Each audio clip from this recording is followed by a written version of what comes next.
We should be fine. 1 second. That's fine. 1 minute. Just gonna go live. You're looking good, Kev. Okay, so I think we're actually live. I think I've just started it live without anybody knowing. Okay, cool. So that would be perfect. So thank you so much for joining my show today. This is my first one. My name's Nat Rich, and this is basically being human. And I wanted to bring these guys on because they are perfect examples of what it means to be human. And we spoke, was it last week or the week before, boys? I think it was last week. Yeah, last week. Yeah. Beautiful. And it was, and I spent an hour crying, basically, just being blown away at how amazing you two are and what it is you're doing. And it blew my mind, and it really inspired me to basically do more on a charity perspective and kind of like stepping up and, you know, like leveling up with myself and really just moving forward in a way that I just needed that boost. And it was totally unexpected from speaking to Aaron to speaking to you guys. I just thought I was going to have you on the radio show. And I don't think I felt fizzy, like so excited, and I had the goosebumps, and I felt so fizzy and excited, and was just like, oh my God, I came off the call. I was pumped for the whole day. I woke up pumped. The following day, it just flowed naturally. I had my ideas were coming out of my mind, and I was just thinking about the capacity that I could actually, what I could achieve and what I could do. And I haven't felt that excited for so long. So I wanted to thank you first and foremost, and just basically big you up, because what you're doing personally, both of you and collectively, is game changing. So I think it's worth sharing, if that's okay. So first thing I wanted to say, so Kev, we'll start with you. Not in any particular order, Mac, though, don't worry. I am coming to you very shortly. So Kev, don't worry about me, fine. So Kev, you have basically got your project at the moment, which is all mainly started with boxing, isn't it? And you basically helping kids in your local area, but you've put together something recently called the Fight Foundation, which stands for Feeding, Inspiring, Giving, Healing and Teaching. And so can you tell me a little bit more about that so our listeners can understand what you do, and then we can kind of chat about that a little bit more. But tell me how it all started. Okay, so how it all started is I was sitting down during lockdown, and I was out of a job. Also, I wasn't able to train my students, so you know it was taking its toll on my life, because they're a big part of why I get up every day and why I try hardest, because I suffered with depression and became a recluse. I didn't leave my house, so you know over the years learning martial arts gave me a lot to fight for, like especially myself. So during the lockdown, I was noticing that there was a change in people's behaviors and in people's hearts. And I just felt like the world was becoming a bit more of a colder place. And I wasn't liking what I was seeing, even down to my own friends, even down to little things. Like, it might be silly to you guys, but little things like, oh, okay, let's have a little elbow touch. You know, it's like, hold on, I've shared James with you for years. And now you want to elbow touch me. You know, but that just shows you how you know maybe that the media can twist things sometimes, and you know you can get into people's heads in a way to make them change their whole mindset. And I saw that that's what the lockdown did to people. So therefore, no one was willing to help anybody. It's not until you know I was walking down the street one day, and I walked past a guy, and I was hungry on this particular day, and I walked past a guy, and he actually asked me for some money, and I actually had some money on me, but I didn't want to give him the money because I don't actually normally give people money. So what I did is that I went into the KFC and I bought 2 lunchtime deals, and I shared the meal with him, and he was really grateful. It just so comes that I had a friend of mine who was actually giving out food from a food bank. He phoned me and said, Kev, I'm giving out food to people. Would you like to help me? I said, do you know what?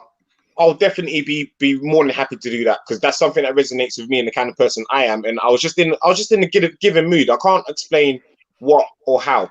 So I was just getting a giving mood. So we ended up meeting up with my friend Adrian, and I ended up calling another friend of mine, Rihanna. I'll big up yourself. She's She works in a care home with children, and they actually had no food at the time in their fridges, and no budget to go do the shopping, or the budget wasn't ready to come in. And I was like, whoa, this is a kids home. Like, I cannot even be possible. Cut a long story short, we took food there. We filled up the freezer and we filled up the fridge, and then it came like, we got more phone calls. I had a girl on the edge of she lived on the edge of the A13, which is near where I live, right by the motorway, away from basically all the major superstores, any shops, heavily pregnant, and she had nothing in the house to feed herself and her baby. And you know, when I turned up there, and I think that was a tipping point for me. I think that was the point where I realized I should keep doing something about this, because I went there, and what I saw, it was really like heartbreaking. And I feel like at that point it changed my whole perspective on how my attitude should be towards people, and gave me the sort of the spirit, the lift that I needed to pursue this mission, to help people, like, every day, even if I can help one person. And because I was getting the food already, you know, it was all going hand in hand. But then I hit sort of a wall where my friend went dark, so we couldn't get any food. And I was getting phone calls, Kevin, can you get food for this? Can you get food for that? And, you know, there was nothing I could do about it. So then what then happened is that someone phoned me and said, Kevin, can you get any clothes? Now I was like, I'm not sure, but let me see what I can do. I made a few phone calls. I actually ended up phoning a friend of mine who lived in Southend, who said, oh, look, my friend's moving out of the house. They've got loads of brand new baby stuff, and which is exactly what I needed. So I took myself down to Southend. I filled up the car with all these stuff. There was a brand new sterilizing kit in there, Moses basket, a cot, loads and loads of baby clothes with tags on them and everything, like clean stuff. So I came back to the area, and I started going to the houses of people who was calling me, saying, oh, they needed the stuff, and started giving them clothes. So then I put out a broadcast, and I said, okay, if anyone has any clothes to donate, new, used, or whatever, could you please clean them for us? And then I'll come and collect it and take them to the people that need it. Ended up clothing about just under 30 people in the first week. And it was such a beautiful thing. And some of the houses I went to, you know, it was nice houses. Like, it's not like these people weren't trying to make good of their lives. There was basically no income, and because of the coronavirus and everything, the pandemic, no income was coming in for a lot of families. So we was actually able to clothe and help a lot of families. I've got to big up Mac, because this is where Mac came in. So as I said, I had no funds to get food whatsoever, and the person that I was getting the food with for the food bank just went dark on me. So Mac actually came through, spoke to a few people, and managed to raise me a budget, which I then used to buy more food and materials, and also fund my petrol. I used it wisely. I started taking waters to kids' homes and distributing them out on the street. And then it's the street that really hit me once again. You know, I was driving past Ilford, and there's a flyover, and underneath the flyover there's a bridge, and there's loads and loads of people, refugees, sleeping on this one bridge, kids, women, men, and mattresses all over. And I drive past, and I think, damn, that's a lot of people to be sleeping under one bridge. And just to see their will to survive, that they're willing to do that, and in the cold, they're willing to do that and get through, just have a chance at life. And I thought to myself, you know what, I so wish that I had some form of money or whatever, because I'm not rich, I'm not wealthy. I try as hard as everybody else to get by day and feed my kids and my family and whatnot. But I know I have a lot compared to what I see on these streets, and a lot of people seem a bit heartless now over the pandemic, and these people are becoming very invisible to them.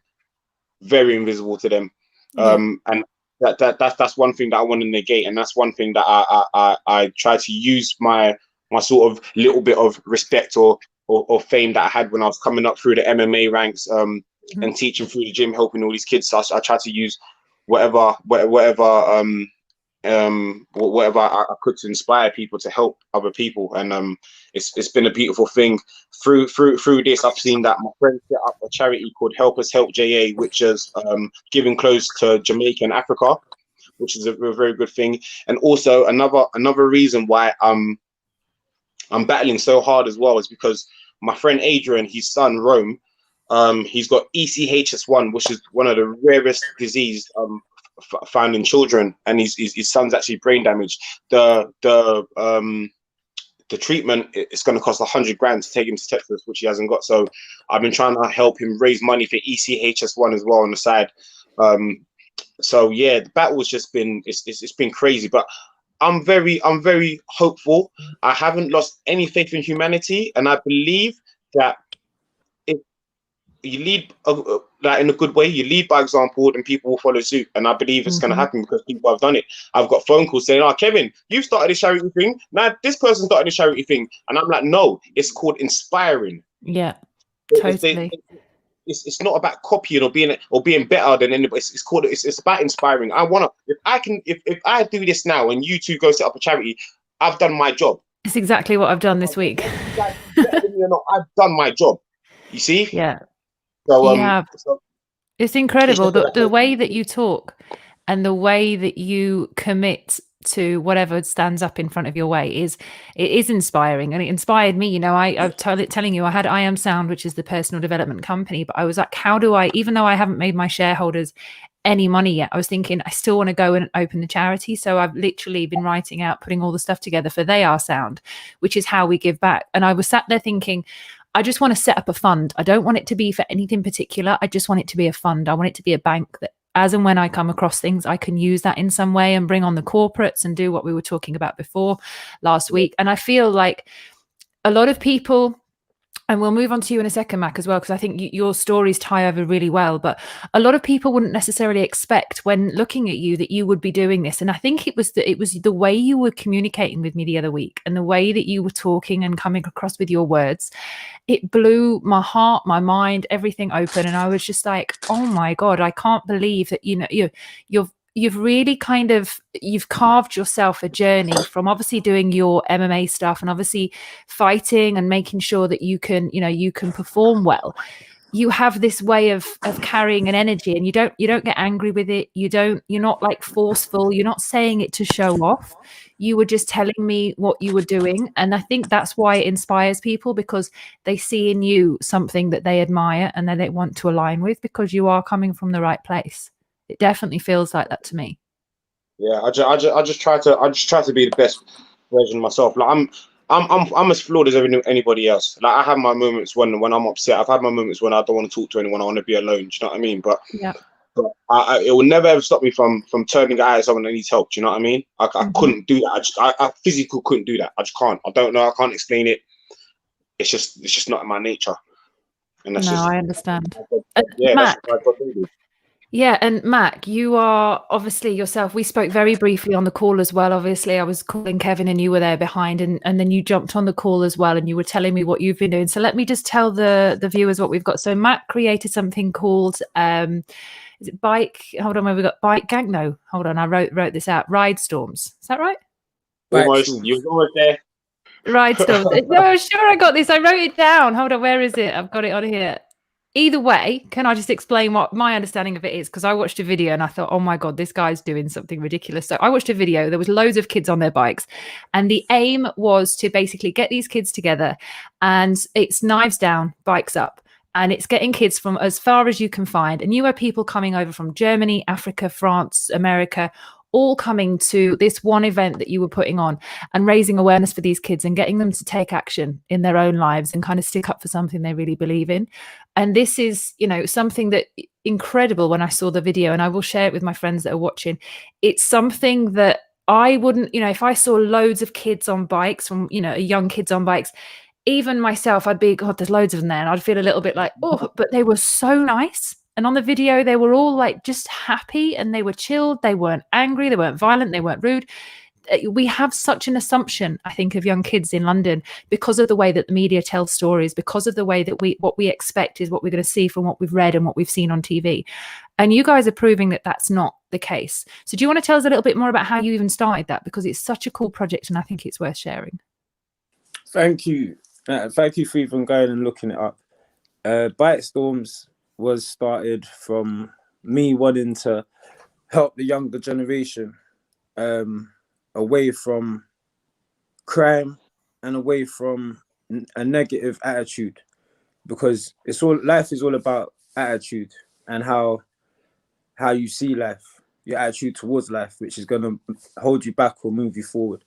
So it wasn't with me. Obviously, I don't want kids to be killing each other. Obviously, I don't want kids to be selling drugs, but I don't want to just be out here screaming that. So Knives Down Bikes Up was something that was literally, we used it once and then the media heard it and then they loved it and then they ran with that. My thing has always been bikes up, life's up type thing. It's just like, you are somebody, don't matter what. If no one's ever told you're beautiful, if no one's ever told you're smart, if no one's ever told you're intelligent, don't worry about that. In this environment that we're about to create, that's what I want someone who feels like nobody to feel like somebody. I want them to get the acknowledgement. The person that everyone just walks by and never cares to ask them their name, just to feel like somebody, like what this is about, being human. Yeah. So I started off doing charity work just like Kev 5 years ago, and I was going about and I had a little prop which was a car which everyone was signing. I'll tell you a lot more about that another time, but I'm just going to try to keep with the bike storms and how we got there. But basically, I was doing this car. I was with the kids. When I was with them for 2 hours for the day, it was fantastic. But what I was finding was that it was me being there for 2 hours a day doesn't change your life. All it does is fill a void for 2 hours of the day.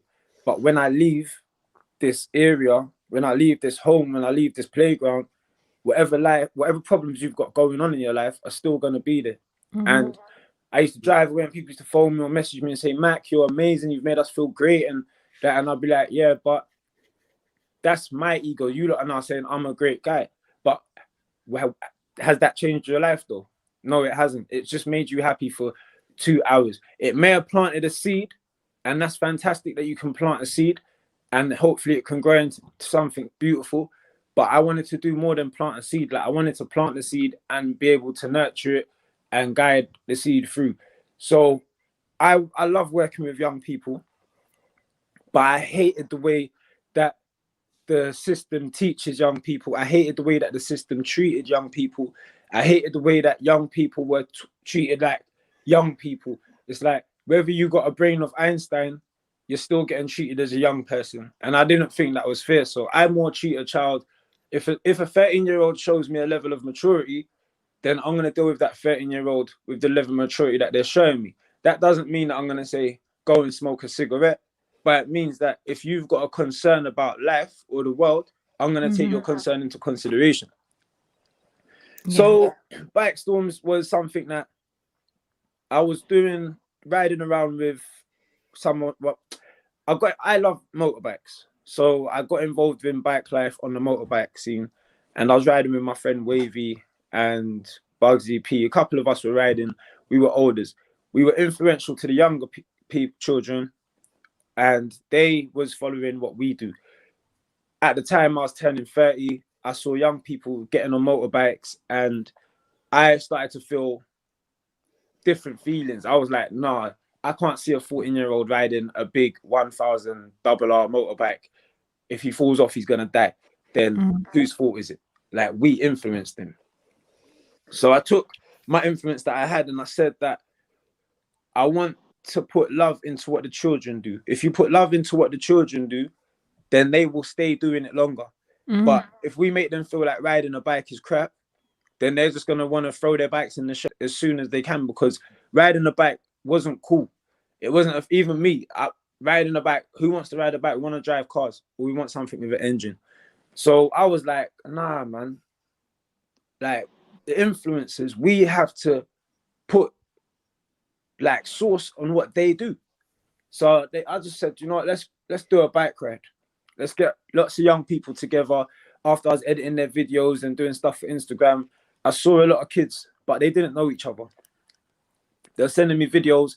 I started editing them, and I just got the idea of just putting a ride together with 20 to 25, maybe 50 kids, and see how it goes. But with the aim of riding through the city of London together with our wheels in the air, because we do wheelies. That's what Bike Storm is about. The kids come out and do wheelies. We ride together with the aim that just 25 kids. I said, I get 25 kids down Oxford Street with their wheels in the air, but they're there for a purpose and they're there for a cause, then what I was trying to do was show the city of London that these kids exist. And we ride past them every day and they're judged. Because when I'm speaking to kids, I'm very honest with them. If they're rat bags, I'll tell you you're a rat bag, but we're going to sort that out. So, like, I was like, you know what, yeah? You lot are rat bags. Yeah, you are.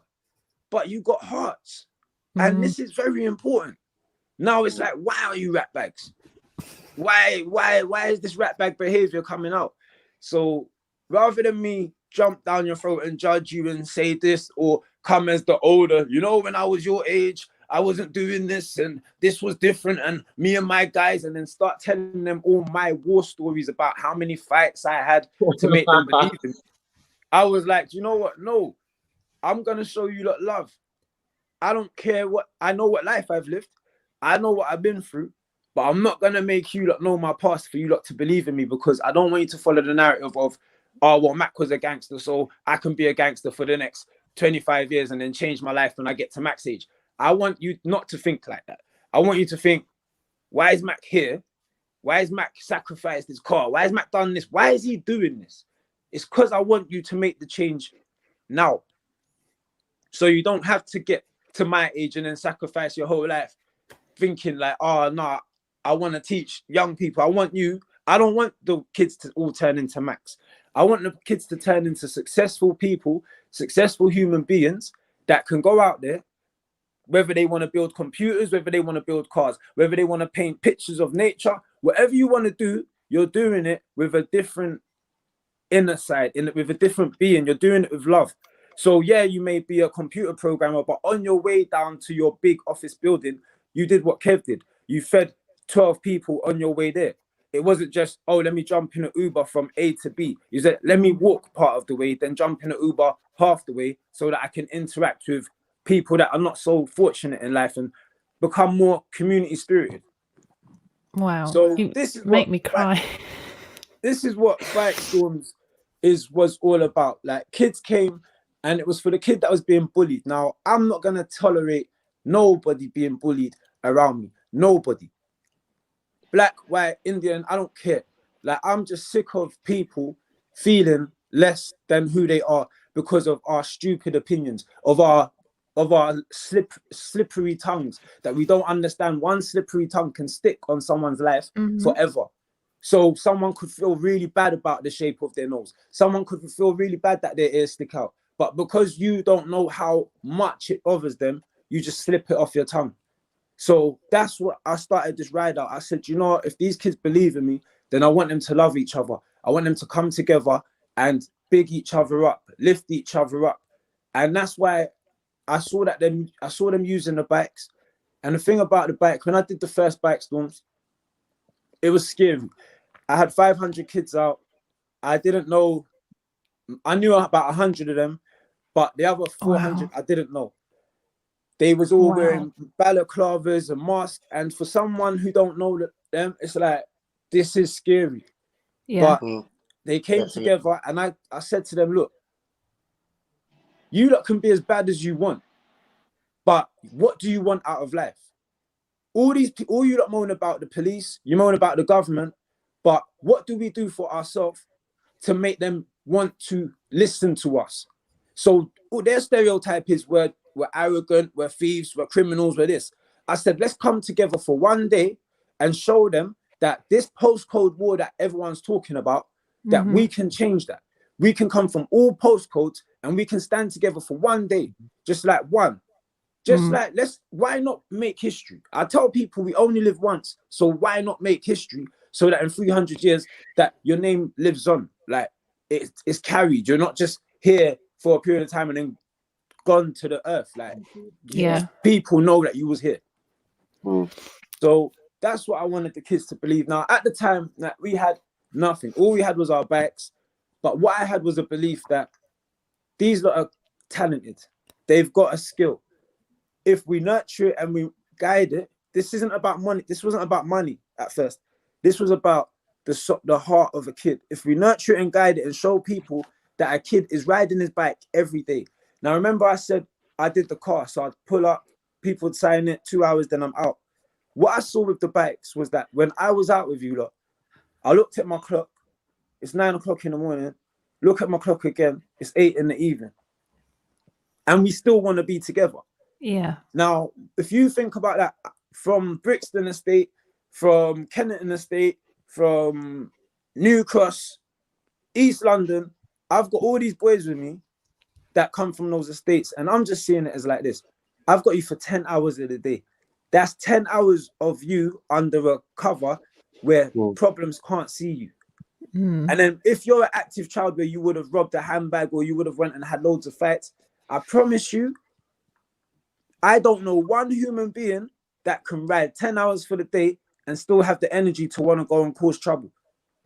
Totally. Like, Tip's a boxer. He's a fighter. Certainly not me. Yeah, no, definitely. Kev comes out on me for one day and he rides 10 hours. And then I tell him, Kev, go in the ring and fight. He might just be able to pull off 2 rounds. Because we've done 10 hours of riding. Science is science. You cannot defeat science. And that's where it is. I was riding with young people. I didn't even know at this point that the exercise was going to calm us all down. As Kev said, at the time, me and Kev are only human.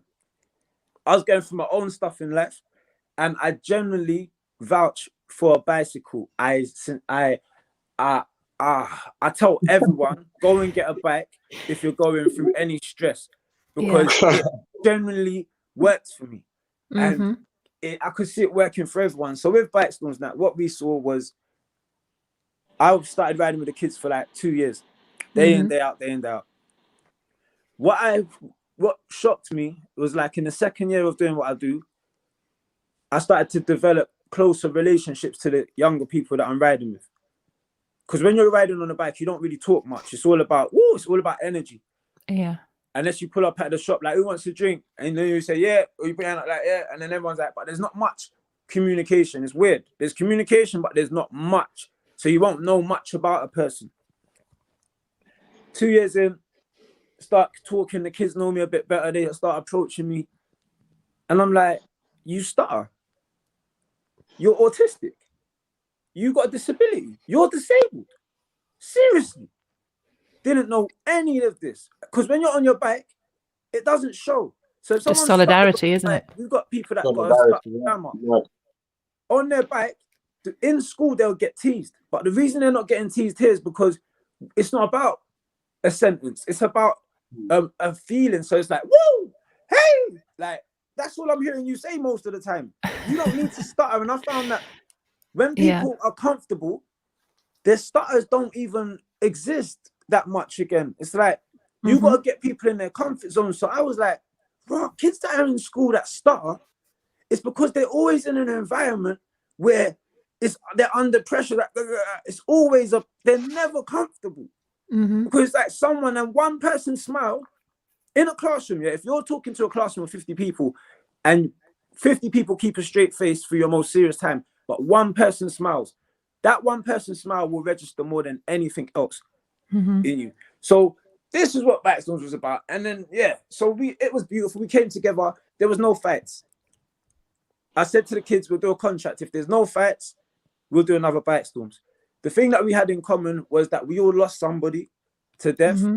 If it wasn't to like a violent crime, we all lost somebody to cancer. We've all lost somebody to an accident, a tragic accident. Or if you don't, you know somebody close to you who has. So out of the respect for that, when we come together for this day, I don't care what beef we've got. I don't care what discrepancies we've got. On this day, it's a respect for the dead. It's a respect for the ill. It's a respect for the people that are suffering. And we're going to come together. And us as a group are going to try and bring a change to the world and showing that we can come together as people. So before this whole Black Lives Matter thing happened with George Floyd, Bike Storms was always a multicultural event where I didn't mention race because I think Morgan Freeman said one time is that the more you talk about it, the more it's going to exist. Totally. So I was like, I listened to that and I was like, do you know what? These lot don't need to know the pain. I was like, before you teach a child a history, teach them compassion, teach them understanding. Because if you teach them a bad part of history first, they're going to carry anger and not know how to deal with it. And then they're going to go out and see a white person, or a white person's going to see a black person, and they're going to carry out an act which they did, but they didn't. It's not their fault. They wasn't in the right order. So you teach a child love before you teach them hate. Everyone says, oh, you must know your history, you must know your past. No, you must know love first.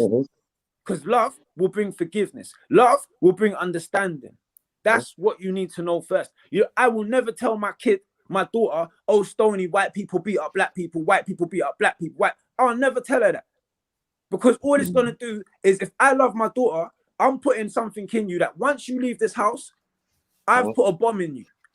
When it comes out on you, if you see something and you act, it's because of me why you've acted this way. If I taught you love first, I'm not saying what happened to us was right, but I'm saying if I teach you love, you understand that that hate that those white people gave us they wasn't taught how to love. And you can't just push love out. They wasn't even born racist. That's no one's born racist. That's the biggest thing, Mac, as well. You know, exactly. You only like, you know, you only become that way when you're born into it, like you said. So yeah, everyone's born with the same exact chance, the same exact equality. And when you find people having fun, prejudices drop off. Because your heart wants to have more fun than it actually wants to hate. So when you see people having fun, your prejudice drop off. So I've had children riding with me from out of London, where it's a predominantly white area. They're not used to black people. They don't come and say hi to black people. But when they come to Bite Storms, they're surrounded with black people. They're like taking videos, they're standing with us, because all this prejudice, you forget about it. You forget I'm meant to be racist. You forget, oh, Dad said don't do this. You forget because you're appreciating something's more powerful than that. Something love will overpower all.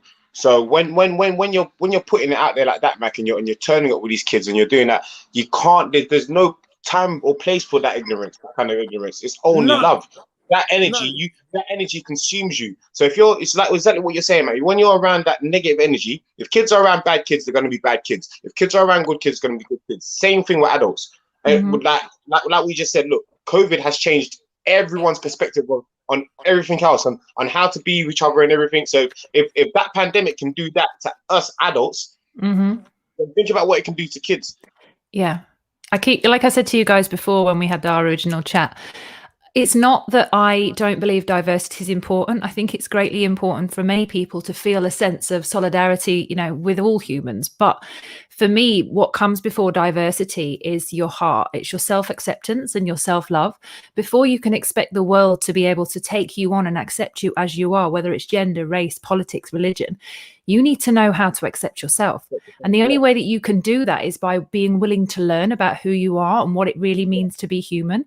And you can only do that in life situations, in relationship to other people. Other people help you define who you are. So we can either blame those people, or we can see them as lessons, and we can see them as people that are helping us grow. And I think that what you've just put there, Mac, in kind of broad daylight from your position, from your experience, there is no other way to look at it. There is nobody with a right mind could argue what you've just said, because you've just said it from your heart. You've said it from your practical experience, and you're saying it in the same way that most people that I would know would see it, is that we just need to come together. And one of the biggest things that I think our problem is at the moment, and I woke up with this idea several weeks ago, and I don't have no idea where it came from. And I kept thinking of CRD, and I was thinking, what is CRD? And it was in my head. And I came up with this idea that CRD is something called context replacement disorder. And this is something I've completely made up. It's not something I read anywhere, but it means that with our media, what they do is they change the context of a story, and they want you to see it a certain way, and they manipulate that context. And what we end up doing is suffering from the context that they've exchanged in front of us. So where we might see one thing, they'll put another spin on it, or a headline that will make us think something. And from that point, we will then go off and define our life based on what we've read that day, or based on anybody else having a conversation about that context that isn't actually what happened. It's what they want you to believe. And we live our lives. So for me, I look at what's happening in America, and I'm thinking they're all saying defund the police. I'm like, defund the media. Why are we still playing into this? Why are we still buying the Sun? Why are we still buying, you know, all these other papers out there that fuel our hate and our anger and our resentments and separate us? Because the biggest problem we have at the moment is not race, it's education. And the education that we haven't had and the ones that have been given to us is fundamentally flawed us. And I don't think that we can move forward, become something or do anything different until we're willing to drop everything that doesn't serve us, and that includes the media. I totally agree with that. Yeah, I totally agree. That's right. And I think really and truly, with the media are starting to lose in terms of the younger generation. Most of my people are creating their own content now. They love creating their own content. And a lot of young people don't even watch the normal channels that come on television anymore. I don't see them watching it at all. So eventually the media is going to lose its power, I believe, but it's only going to lose its power if we stop empowering it. Yeah, if movements that we create our own narrative, we create what's good, we create what's cool. So when they go and do great advertisements for like the whole week leading up for us to watch something or look at something, we don't give that no light. We don't give it no views. We don't give it no attention, because we should know as a world, that's only going to lead to me hating my next door neighbor. All these things that they put on TV, it makes all these like love relationship problems, these Love Island things that they put on TV. All it does is make you not trust your neighbor when you've gone to work with your partner. Yeah, it makes you and your partner could be the greatest people, but once you've watched something that's planted something in your household, it's like I'm sitting at work at my desk and I'm thinking, is my wife next door? Yeah, it's called a program for a reason. They program you with content. That's right. And he wouldn't even think a dirty thought like that, but now he's just cutting his apple in his kitchen and my wife has popped into his head. That's not Andy's fault. That's the media, bro. That's because EastEnders has got a whole episode of that going on right now, and people are bro. My whole generation is built up of EastEnders. Relationships and arguments happen in households because you watch EastEnders, and then your mind gets paranoid, and you can't help your mind. You can say, "Oh, I can watch this; it's not gonna affect me." All right, then go on. Then you think it's bro. You think if you watch a snake, come up someone's toilet on TV, that when you go toilet next time, you're not going to think about a snake coming up your toilet. Yeah, that's the truth. So I watched it. So true. So if I check it, go knock on a man's door on TV, sneak in his house, bruv. When you go to work, you're going to think a man's sneaking in your house, bruv. And then you come home and then your wife phones you. Then how do you talk to her? What's up? Why are you talking to her like that? Because of your own paranoia. That it's not your fault. It's what they programmed you like that said. Problems in our life, bro. It is. It's DRD. While they get richer. It is. Do you know what? I don't want to keep you guys too long, because I'm mindful that this is the first show. I said I didn't want to go long for 40 minutes, but the power that you guys speak with is impressive, and you have honestly changed the game for me. Hence me starting this and putting together the charity and just being empowered and inspired by you just being you. That's all that you're being, is just you, and it's powerful enough. And I think that go for it. For this 2 minutes, go for it. I've been doing this for 5 years, and Kev has been he's been doing a lot for the community just naturally without even knowing it, but like intentionally, he's been doing it now. And I'm telling you now, you lot, people like Kev, he's 5 years younger than me. He's the one that needs the most support, more than me. Like, I've managed to pull myself through and get through things, but I hate seeing people like Kev go through what I've gone through. And I think if we can make the road easier for people like Kev, then if he's 30, then the next person that we can help is 25. Then the next person we can make like Kev could be 20. And then you give them inspiration, because much more 25-year-olds are going to take notice of Kev than me. Yeah. You get what I'm and saying? it's about coming down to their level as well, because I teach kids from as little as 3, and people are like Mickey, the guy, the owner of the Mbox Gym. He's like, Kev, I don't know how you do it. He rang me when I was on holiday and said, Kev, I need you to come back, because the kids were running wild, and from as little as 3. But the thing is, the way I control that is that I come down to their level, you know. I come down to their level and we're gonna do this, and they don't know the left and right, but I'm like, okay, where's your left hand? So I hold up the pad, and then if you go to punch your right hand, I go, and then they laugh. It's like, oh. And then where's your left hand? And if you get it wrong again, and then where's your left hand? And then you'll get it right, and then you know your left, and then you know that's your right, and then you'll know left, right. So and parents are seeing the transition. The kids are getting smarter. They're learning, but it's always about connecting to kids on their level, no matter what age they're. Well, like Max just said, 25, 20, 15, 3.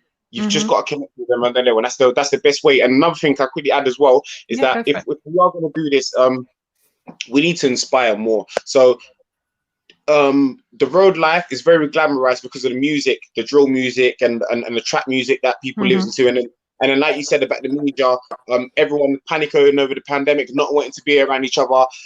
Same thing. It's what's portrayed to us. So we're always gonna try and be a certain way. We always want to wear a certain form of clothes, because we've seen it somewhere. So we can fabricate something good, like bike storms, like make bikes look cool, like what Max said. Make boxing look cool, like what I'm doing for little girls and little boys. Might not be an example. We need to glamorize something positive to get an more example, kids. Kev, of what you're saying. Now, look at Kev's image, he's wearing a chain.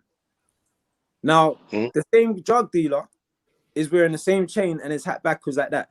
The same drug dealer is wearing a do-rag like me. So the reason why the kids are able to look at me and Kev and still look at me and Kev is because, wait, they look like us, but they're not going to get shot tomorrow. Yeah. Kev's chain's not going to get snatched off his neck tomorrow. Because he's not living that life. So they're like, wait, we can actually still look good, but we don't have to do that. Then they look at Kev. And I walk with God. And I walk with God. We're powerful. Yeah, so what it is that I want Kev to get a Ferrari. Because I know that if that kid gets in Kev's Ferrari, the knowledge that comes out of that Ferrari is Kev told him, sort your life out, do this. It's much. Look, kids are always going to be able to fancy most stuff. Importantly, I'm here for you. Most importantly. Exactly. So when I see Kev, I'm like, people, don't try and change his image and tell him to take his chain off.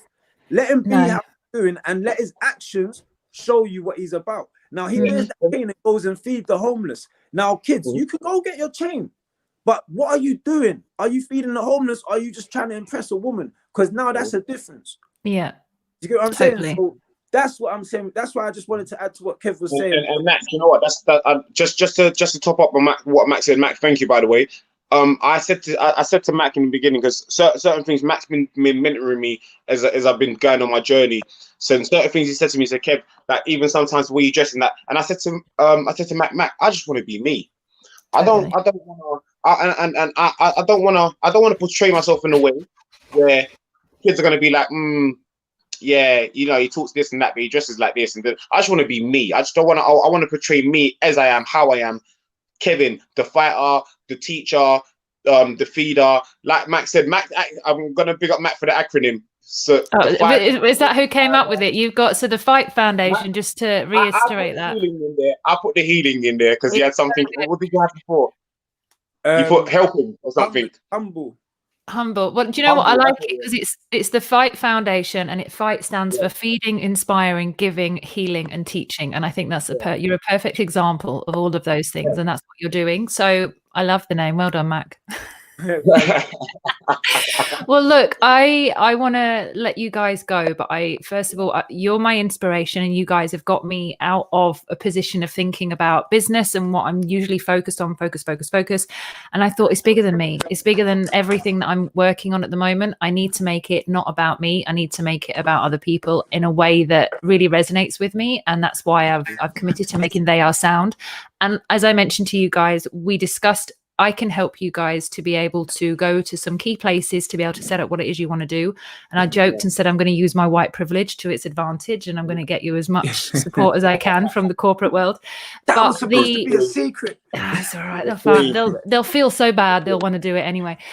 So what I wanted to do was, anybody that's watching now, whether you're watching live or you're watching on the replay, please, if you can in any way, support or help what these guys are doing. And also, you know, you want to support and turn up on a bike ride or whatever it is, or go out and, you know, feed the homeless in some way, please reach out. You can find us yeah, you can leave us a comment under here and I'll be on the comments replying back to everyone. Or you can go to my website, which is where'snatat.com, and you can basically get everything you need under there. There's actually a little fancy thing that says, I've got a little banner here. There you go. I've learned how to use it. Boom. Oh, Brilliant. hello. Woohoo! I love it. I like that. You can go there and you can literally type a message in there and I will pass everything on for you guys. But have you also got social media, guys? Have you got somewhere that these guys can reach out to you as well? Yeah, so my social media will be at LEVEL_JILLION.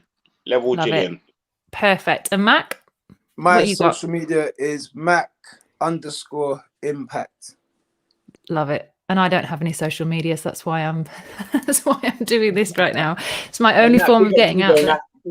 You're a guardian angel, you're a proper queen, and you're very knowledgeable. And I thank you for your wisdom, honestly. Thank you so much.